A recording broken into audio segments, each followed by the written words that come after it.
বুদ্ধিমান ওই ব্যক্তি মূল্য থাকতে মূল্যায়ন করে।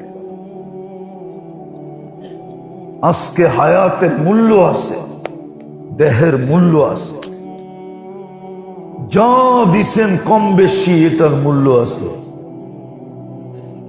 দেখাইছি আমি, 1 লোকমা দিয়া জান্নাত কেনা যায়, 1 টাকা দিয়া জান্নাত কেনা যায়। একটা কষ্টদায়ক জিনিস রাস্তাতে ছড়ায়া জান্নাত কেনা যায়, একটু রাস্তা দেখায় জান্নাত কেনা যায়। কিন্তু কিনবো তো দূরের কথা, আমার সমাজ তো উল্টাই হয়ে গেছে।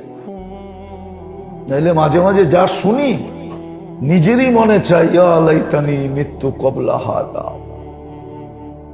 হয় এই কথাটা শোনার আগে যদি মৌত হইতো তাহলে ভালো হয়ে যেত।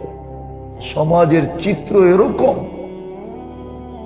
শুনলে মাঝে মাঝে মনে চাই যে ইয়া লাইতানি মৃত্যু কবলা হাদা। এই চিত্র, এই কথা শোনার আগে মৌত হয়ে গেলে ভালো হতো, তাইলে এই কথাটা আমি শুনতাম না, এই চিত্র চোখে দেখতাম না।